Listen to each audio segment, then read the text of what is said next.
Hello, it's Franz with another MPC Live 2 video for my friends, for maybe my Patreon people, and myself. So if I want to make a new track here, I'm going to go to my main section, then go into this folder and then hit new. And am I going to save my changes? Yes, I guess I will save them.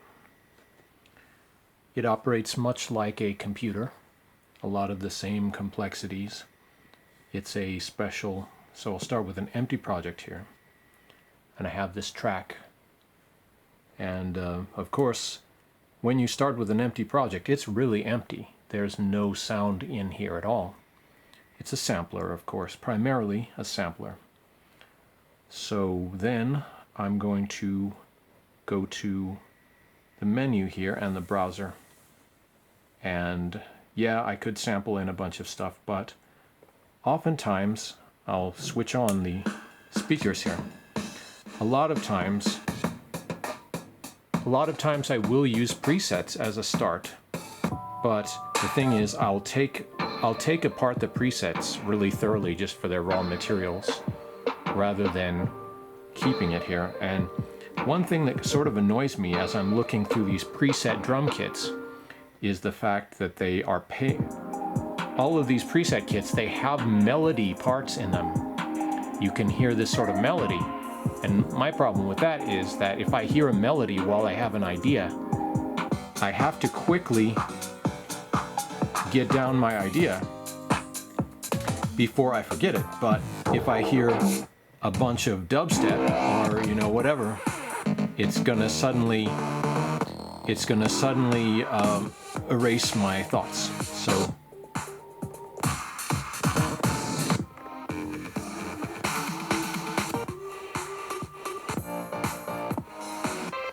particularly a lot of these EDM kits are pretty annoying because they have all of these huge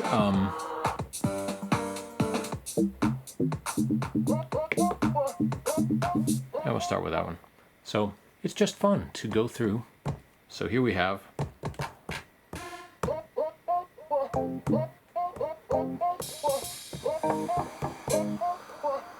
most of the kits only use pad bank A,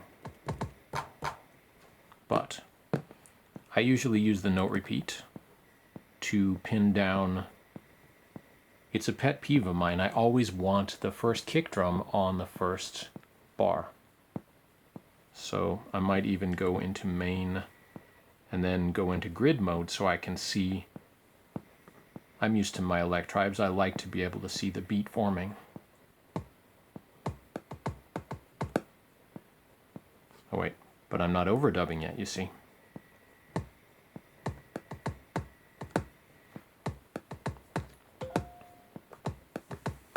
Of course, that's not a house beat. That's some sort of, I don't know, you know, I could erase that. I probably will.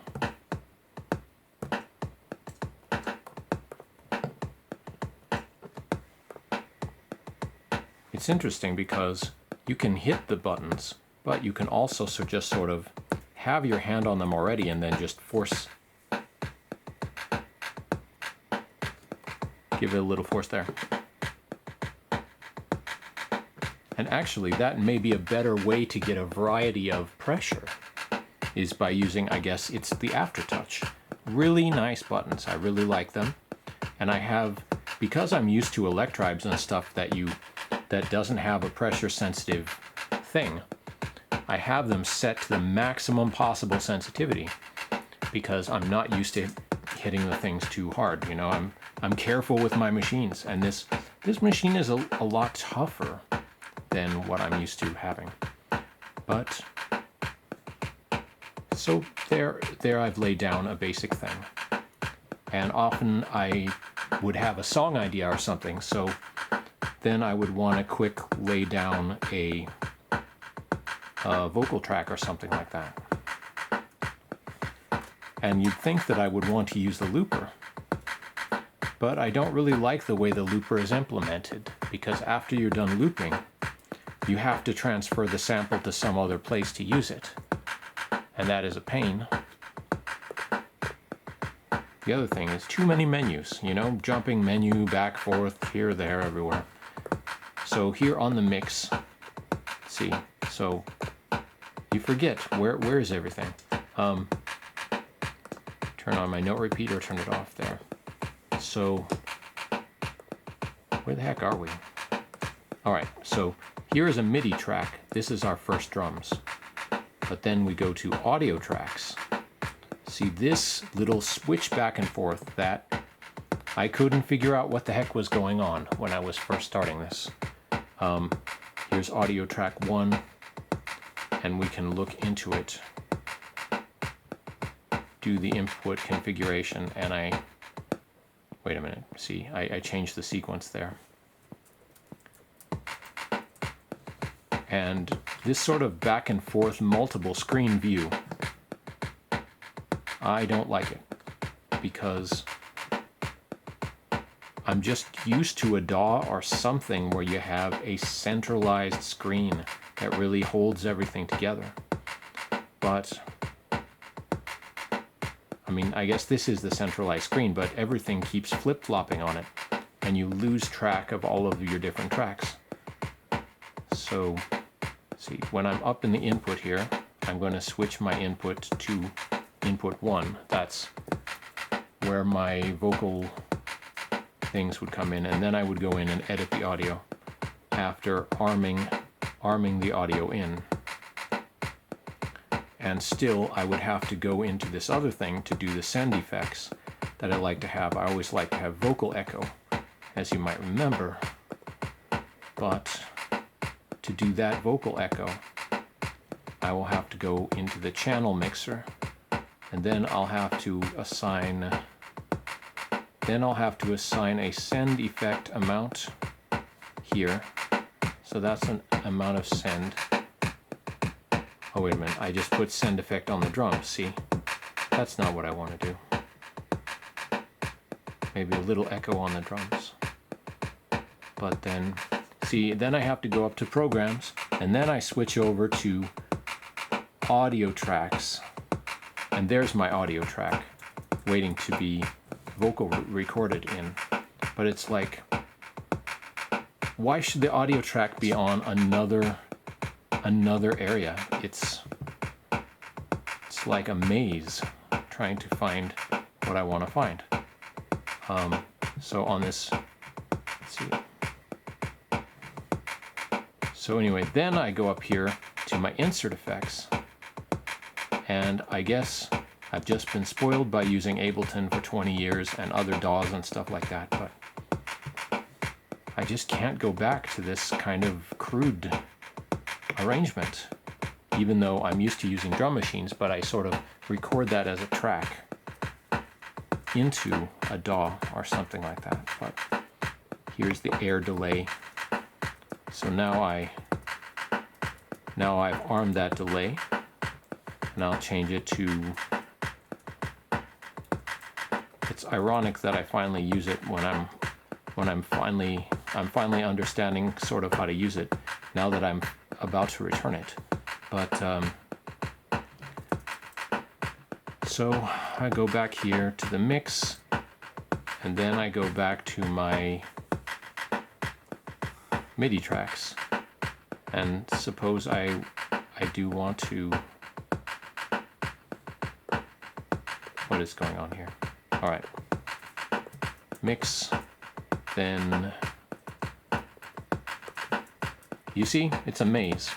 Just for me to set up the basic way I want to do things. And yes, of course, I would set up a template file with all of my standard things the way I want them. But I have given up on that. It doesn't seem right the way I want to use it. And of course, the sliders. It's good to have the sliders. I don't really like to think of things in terms of a drum kit. It's like when I'm using drum samples. I mean, maybe this is all of my years of using Electribes or something, but I think of the drums as separate entities, you know what I mean? I think that having these drums together in a kit sort of makes you trapped in the style. But if you had all of these separate drums, all of these sort of good sounding trap drums and stuff,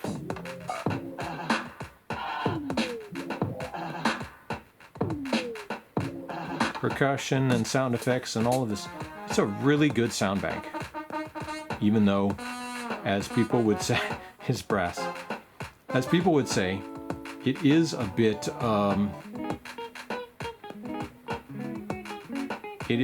locked into doing pop music or pop R&B or pop EDM music or whatever. And in order to get more unique sort of stuff out of it, it's a kit made of only bells. Why not? Why not? I love to have a huge sample library that I can just sort of flip through over time, and then my ears sort of listen what fits in to what we're doing. Or maybe, I don't know why I picked up the bells, it grabbed my attention, you know? But I go back to my main screen, and I gotta remember a sequence holds a lot of different tracks. So here's track 1. Wait a minute, it's an audio track, so I have to do a MIDI track. So I add a MIDI track here, and the second one is unused. So the track refers to a drum program. So it's not the Future House one, it's the percussion bell set.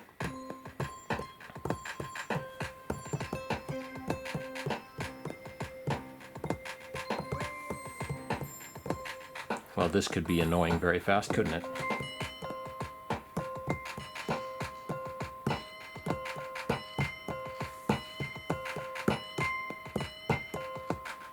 So suppose that I wanted to do that, but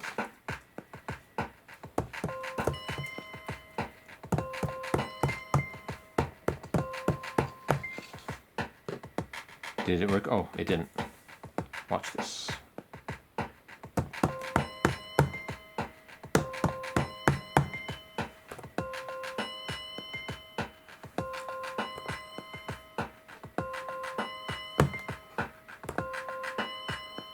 So you have this, where's, oh wait, it's on zone 2, so we have to look up here. So I don't like the position of that last little hit there. Well, that is going to be super annoying, but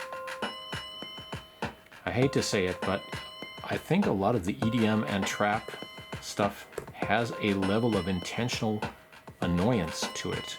Something about it, that's sort of the way it grabs you a bit, your ears. Program edit, but notice, now I can go into the bank, I can, see, using a preset in a way that they didn't think of.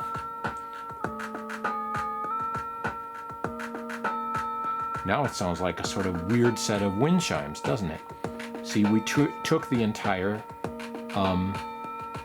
our singing bowls or something, you know, Tibetan.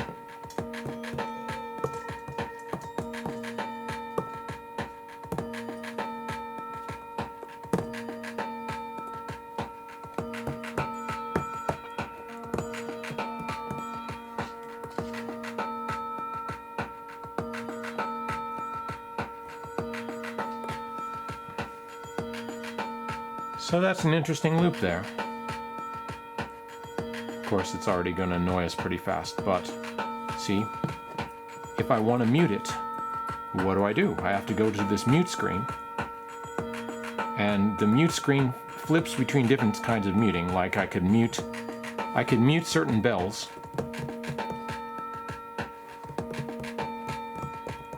I could mute certain bells, or I could mute track 2. And in fact, if I was smart, I will label the track too. Bell gong. Just so I remember what it is. And suppose I go back to the browser and I want to pick out some more samples to mess with. So, and yes, I can turn off Audition.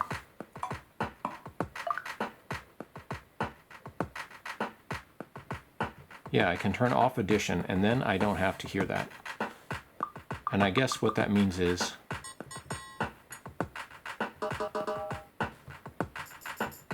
then I'll selectively hear it, but I won't hear it if I'm just flipping through it. That could be a better way. But still then, I see. You'll play that demo, but if the demo contains tonal information like this, you still have to hear that riff. And that's a fine riff, but it's not necessarily what I have in my mind for my idea. So I don't want to hear that.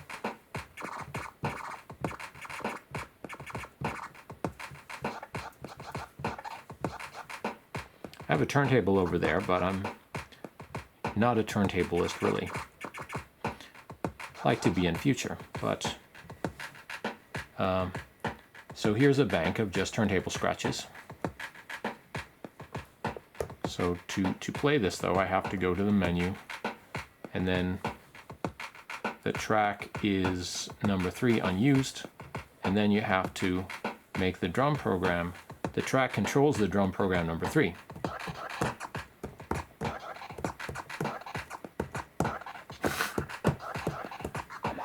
That's a classic scratch, right? The fresh.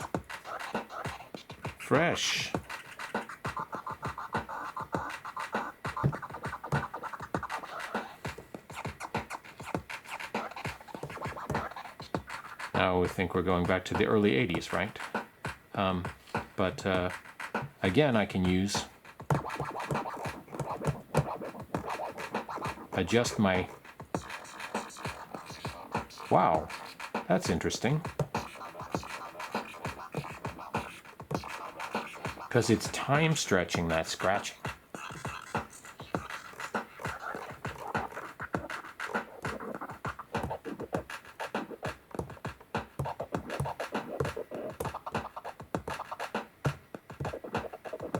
You can hear all the little complicated scratching in there.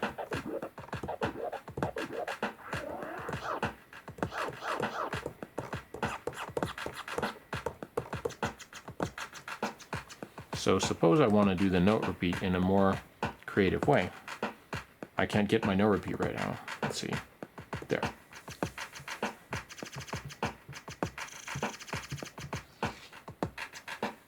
And I can put the note repeat length on the Q link here.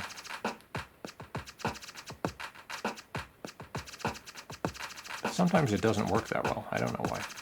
But I would love a dedicated control for the note repeat, just because I'm using it all the time. I'm mostly creating sort of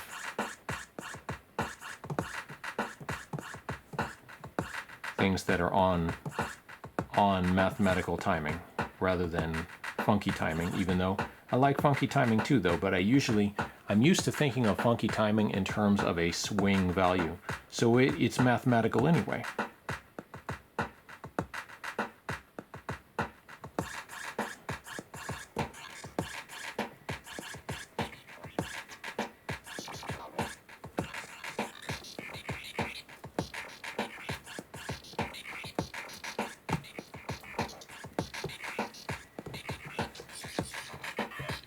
Wow, that sounds so strange when it's pitch adjusted, doesn't it? Oops. So, select that, and then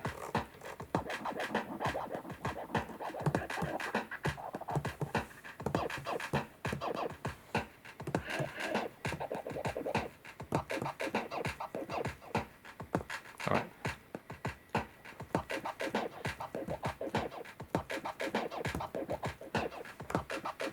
That's fun.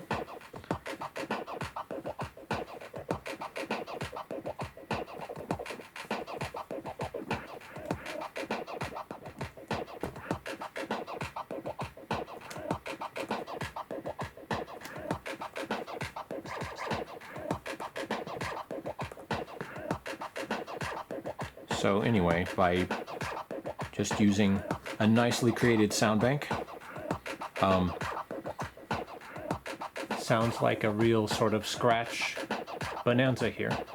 But anyway, I can't believe my battery's about to go out anyway. But mute track number 3 there. But let's see, mix, main, browser, menu.